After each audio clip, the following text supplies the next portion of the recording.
दोस्तों, कभी कभी पीछे हटकर के बात करना राजनीति का एक सबसे बड़ा मूल सिद्धांत है कि जब आप परेशानी में हो तो थोड़ा सा डरिए, डर को पहचानिए और डर के आगे जीत होती है। ऐसे ही कुछ राजनीति अरविंद केजरीवाल जैसे परिपक्व एक मतलब अ, मतलब क्या बोलूं, मतलब एक ऐसा पढ़ा लिखा इंसान चल देता है कि जिसका लिखे हुए शब्दों का जवाब देना मुश्किल पड़ जाता है। ना शब्दों के जवाब दिए जाते हैं, ना शब्दों पर कोई बानगी दिखाई जाती है, ना शब्दों के बारे में चर्चा होती है, क्योंकि बयान ही कुछ ऐसा होता है।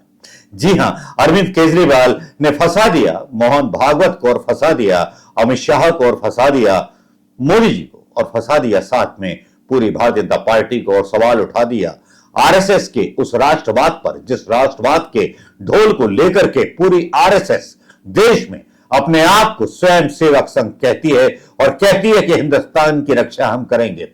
आज केजरीवाल ने वो पोल खोल दी। उन लेटर के बारे में किसी ने विश्लेषण करना मुनासिब न समझा होगा, जिस लेटर के बारे में आज हम विश्लेषण करेंगे। उन शब्दों के बारे में किसी ने विश्लेषण करना मुनासिब न समझा होगा, जिन केजरीवाल के शब्दों पर आज हम विश्लेषण करेंगे। उन सवालों के ऊपर किसी ने विश्लेषण करना राष्ट्रीय मीडिया ने उचित न समझा होगा, क्योंकि आज हम केजरीवाल के उन्हीं बातों का विश्लेषण करेंगे। उन सवालों का विश्लेषण इस राष्ट्रीय मीडिया ने नहीं किया होगा, लेकिन आज हम वो भी विश्लेषण करेंगे। विश्लेषण बहुत है।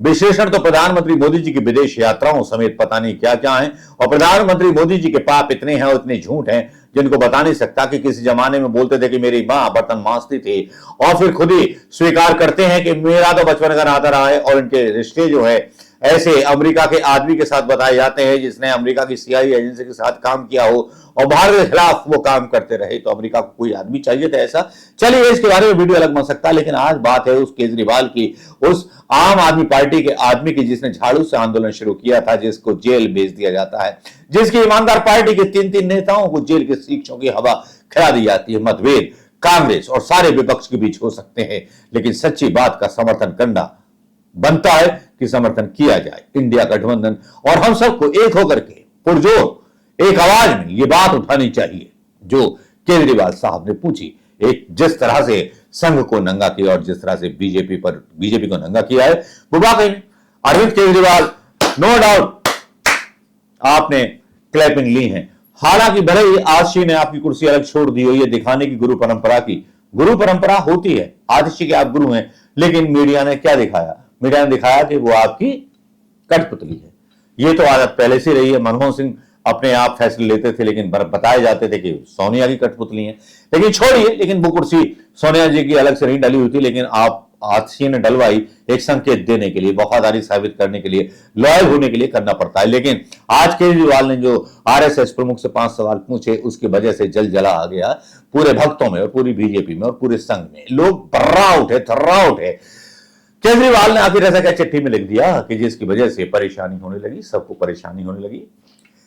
और जो चिट्ठी लिखी वो एक ऐसे मतलब आईएएस आईपीएस मतलब आईएफएस इनकम टैक्स ऑफिसर का एक विजन था, जिसको नॉलेज है कि देश को कैसे चलाना है, देश में क्या क्या सब्जेक्ट होते हैं। वैसे तो एमपी एमएलए के लिए कोई परीक्षा पास करनी नहीं पड़ती, लेकिन अरविंद केजरीवाल ने परीक्षाएं पास की थी, देश को अच्छा तरह समझते हैं, दिल्ली को अच्छी तरह समझते हैं। लेकिन आज जो उन्होंने पूछा, उसने भारतीय जनता पार्टी की पॉलिटिक्स को पूरे मतलब पतीला लगा दिया पॉलिटिक्स में और संघ की पॉलिटिक्स में। संघ की मतलब जो अवधारणा थी उसमें ही मतलब पटाखा फोड़ दिया। दिल्ली के पूर्व मुख्यमंत्री अरविंद केजरीवाल ने राष्ट्रीय स्वयंसेवक संघ के प्रमुख मोहन भागवत को लेटर लिखकर 5 सवाल पूछे हैं। उन्होंने केंद्रीय जांच एजेंसियों के दुरुपयोग को लेकर के प्रधानमंत्री नरेंद्र मोदी के रिटायरमेंट तक कई मुद्दों पर उन्होंने लिखा। केजरीवाल ने लिखा कि देश के मौजूदा हालात से बहुत चिंतित है, भाजपा सरकार की नीतियों को देश के लिए हानिकारक मानते हैं, और ये स्थिति जारी रही तो देश में लोकतंत्र को खतरा हो सकता है, केजरीवाल ने कहा। उन्होंने लेटर आम नागरिक की हैसियत से लिखा है, ना कि मुख्यमंत्री की हैसियत से। आईना दिखाने के लिए काफी था। बीजेपी जिस दिशा में देश की राजनीति को ले जा रही है, वह पूरे भारत के लिए हानिकारक है। अगर यही चलता रहा तो लोकतंत्र के लिए बहुत बड़ा खतरा होगा। केजरीवाल ने मोहन भागवत से 5 सवाल पूछे। वो 5 सवाल हैं कौन से? पूछते हैं, दूसरी पार्टी के नेताओं को तोड़ने पर देश भर में नेताओं को लालच या फिर ईडी सीबीआई की धमकी देकर दूसरी पार्टियों से तोड़ा जा रहा है और सरकारें गिराई जा रही हैं। क्या इस तरीके से चुनी हुई सरकार को गिराना सही है? क्या आरएसएस को मंजूर है? इसमें एक सवाल मैं भी जोड़ता हूं, क्या यह राष्ट्रवादी धर्म है? मोहन भागवत जी।